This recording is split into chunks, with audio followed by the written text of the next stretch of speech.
పిఠాపురంపై YCP special focus పెట్టింది. ఇవాళ మధ్యాహ్నం సీఎం జగన్ సమక్షంలో పిఠాపురం నియోజకవర్గం నుంచి వైసీపీలోకి చేరనున్నారు నేతలు.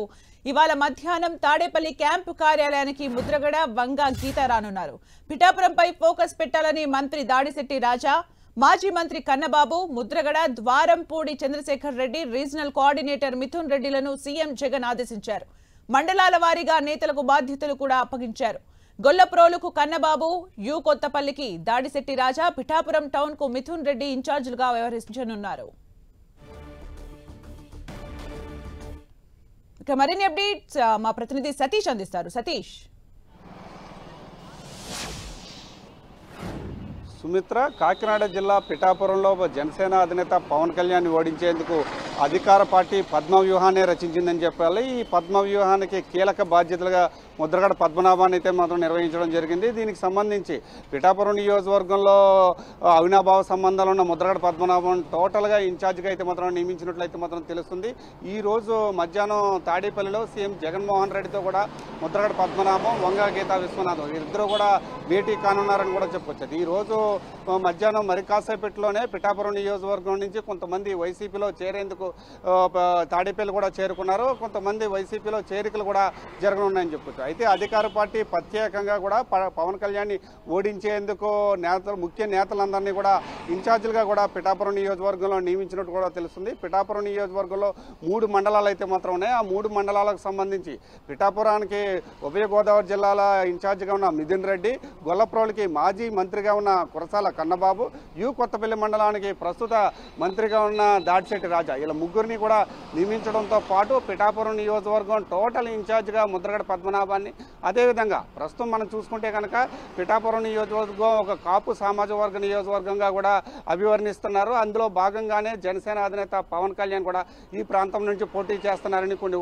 వార్తలు కూడా వినిపిస్తున్నాయి. ఇదే నేపథ్యంలో కాపుల ఓట్లని సాధించుకునేందుకు, కాపులందరినీ కూడా ఒక తాటి మీద తీసుకొచ్చేందుకు ముద్రగడ పద్మనాభానికి అయితే కీలకమైన బాధ్యతలు కూడా చెప్పినట్టు తెలుస్తుంది. ఏదేమైనప్పటికీ కూడా అధికార పార్టీ వ్యూహాత్మకంగా పిఠాపురంపై స్పెషల్ ఫోకస్ కూడా పెట్టిందనే చెప్పాలి.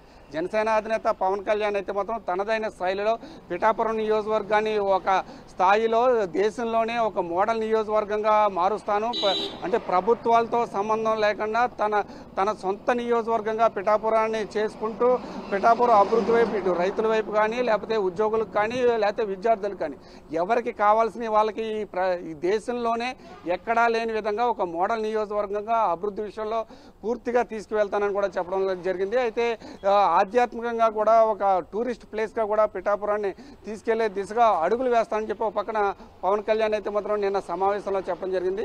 దానికి ధీటుగా అధికార పార్టీ అయితే మాత్రం వ్యూహాత్మకంగా అడుగులు వేస్తుందని కూడా మనం చెప్పుకోవచ్చు. ప్రస్తుతానికైతే మాత్రం మరి కాసేట్లో సీఎం జగన్మోహన్ రెడ్డిని, ముద్రగడ పద్మనాభం, వంగ, గీతా విశ్వనాథం వీళ్ళిద్దరూ కూడా భేటీ కానున్నారు. పిఠాపురంలో పరిస్థితులు ఏంటి, ఏ విధంగా ముందుకు వెళ్ళాలి, దాన్ని ఏ విధంగా ఎదుర్కోవాలనే అంశంపై ప్రత్యేకమైన భేటీ కూడా జరగనుందని కూడా చెప్పుకోవచ్చు. దాని తర్వాత ఇన్ఛార్జీల వారీగా, మండలాల వారీగా, ఇన్ఛార్జీల వారీగా కూడా ఇప్పటికే ప్రస్తుతం మనం చూసుకుంటే కనుక గత 2 రోజుల నుంచి కూడా ఈ యు కొత్తపల్లి మండలానికి సంబంధించి మత్స్యకారులతో కూడా దాడిశెట్టి రాజా సమావేశమయ్యారు. అదేవిధంగా గొల్లప్రోలు మండలానికి సంబంధించి కాపు ముఖ్య నేతలతో కూడా ముద్రగడ పద్మనాభం కూడా సమావేశమయ్యి అక్కడ అవుట్పుట్ అంతా తీసుకుంటున్నారు. ఈ అవుట్పుట్ అంతా తీసుకెళ్లి సీఎంతో భేటీ అయిన తర్వాత పలు నిర్ణయాలు కూడా తీసుకునే ఆలోచనలో అధికార పార్టీ ఉన్నట్లయితే మాత్రం తెలుస్తుంది. ఏదేమైనప్పటికీ కూడా ప్రస్తుతానికైతే మాత్రం పిఠాపురం నుంచి జనసేన అధినేత పవన్ కళ్యాణ్ని ఓడించడమే ప్రథమావధిగా అయితే మాత్రం అధికార పార్టీ స్పెషల్ ఫోకస్ కూడా పెట్టింది. ఇప్పుడే మనం ఈరోజు ఉదయం కనుక చూసుకుంటే కనుక ద్వారంపూడి చంద్రశేఖర్ రెడ్డి కూడా పవన్ కళ్యాణ్పై కొన్ని వ్యాఖ్యలు కూడా చేశారు. అంటే పవన్ కళ్యాణ్ ఎమ్మెల్యేగా పోటీ చేయాలంటే చంద్రబాబు నాయుడు టిక్ పెట్టాలి, ఎంపీగా పోటీ చేయాలంటే అమిత్ షా టిక్ పెట్టాలి. ఒక పార్టీకి అధినేతగా ఉన్నప్పటికీ కూడా తాను ఎక్కడి నుంచి పోటీ చేయాలన్నా కొంతమంది పర్మిషన్ అయితే తీసుకోవాలి. పిఠాపురం నుంచి ఖచ్చితంగా పవన్ కళ్యాణ్ అయితే మాత్రం పిఠాపురం ప్రజలు ఓడిస్తారని చెప్పి కూడా మీడియా ముఖంగా కూడా చెప్పడం జరిగింది. ఏదేమైనప్పటికీ కూడా ఇప్పుడు రాష్ట్ర రాజకీయాలన్నీ కూడా పిఠాపురం వైపే చూస్తున్న పరిస్థితి కూడా నెలకొంది. ఒక పక్కన జనసేన అధినేత పవన్ కళ్యాణ్ అయితే పిఠాపురాన్ని అభివృద్ధి వైపు ఎక్కడా లేని విధంగా తీసుకువెళ్తానని చెబుతూ తనను గెలిపించండి అని చెప్పి ఓట్లు అర్జిస్తున్న పరిస్థితి అయితే మాత్రం ఇక్కడ నెలకొంది. ఏదేమైనప్పటికీ కూడా రాజకీయాలన్నీ కూడా పిఠాపురం నియోజకవర్గం చుట్టూ కూడా తిరుగుతున్నాయని కూడా మనం చెప్పొచ్చు సుమిత్ర. అలాగే సతీష్, అంటే జనసేన అధినేత పవన్ కళ్యాణ్ మాట్లాడుతూ నాకు మెజార్టీయే కావాలి, నేను ఎలాగైనా గెలుస్తాను అని నిన్న చాలా కాన్ఫిడెంట్ గా చెప్పారు. ఇప్పుడు వైసీపీ నుంచి కీలక నేతల్ని ఇన్ఛార్జీలుగా మార్చిన తర్వాత అక్కడ రాజకీయ పరిణామాలు ఎలా ఉండబోతున్నాయి?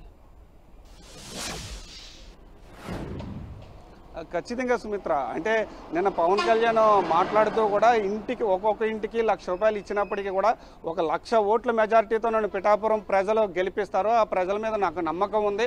అయితే ప్రతి ఒక్కరూ కూడా పిఠాపురం నియోజకవర్గాన్ని నా సొంత నియోజకవర్గంగా నేను మార్చుకుంటాను, అభివృద్ధి వైపు అడుగులు వేస్తాను, ఈ దేశంలోనే ఎక్కడా లేని విధంగా ఈ ఒక మోడల్ నియోజకవర్గంగా తీసుకెళ్తానని చెప్పి ఒక పక్కన పవన్ కళ్యాణ్ చెబుతుంటే, మరో పక్కన అధికార పార్టీ ఖచ్చితంగా జనసేన అధినేత పవన్ కళ్యాణ్ ఓడించేందుకు అడుగులు వేసేందుకైతే మాత్రం వ్యూహాత్మకంగా ఇన్ఛార్జీలను కూడా నియమించిన పరిస్థితి అయితే మాత్రం ఉంది. ఒక్కొక్క మండలాన్ని ఒక్కొక్క ఇన్ఛార్జిగా, అంటే వైసీపీకి సంబంధించి ముఖ్య నేతలు ప్రతి ఒక్కరికి కూడా రాష్ట్ర స్థాయి నేతలకి ఒక్కో మండలాన్ని అయితే మాత్రం అప్పచెప్తున్నారు. ప్రతి అంశాన్ని ఒక్కొక్క ఓటును కూడా ప్రయారిటీగా తీసుకుని ఇటు అధికార పార్టీ కావచ్చు, ఇటు ప్రతిపక్ష పార్టీలు కావచ్చు, రెండు పార్టీలు కూడా వెళ్ళే పరిస్థితులు నెలకొన్న నేపథ్యంలో పిఠాపురంలో అయితే మాత్రం ఓటర్ల పరిస్థితి మాత్రం గందరగోళంగా మారింది.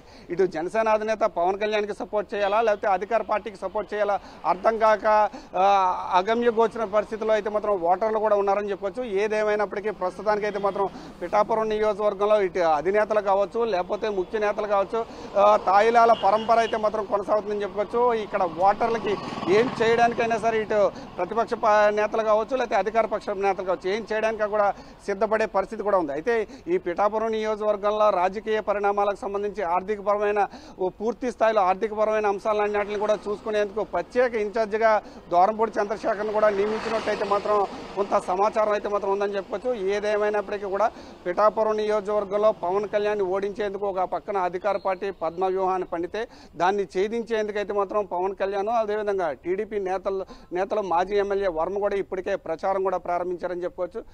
దీన్ని ఏ విధంగా ఛేదిస్తారనే అంశం అయితే మాత్రం చూడవలసిన అంశంగా కూడా మనం చెప్పుకోవచ్చు. Sumitra, thank you Satish for the updates.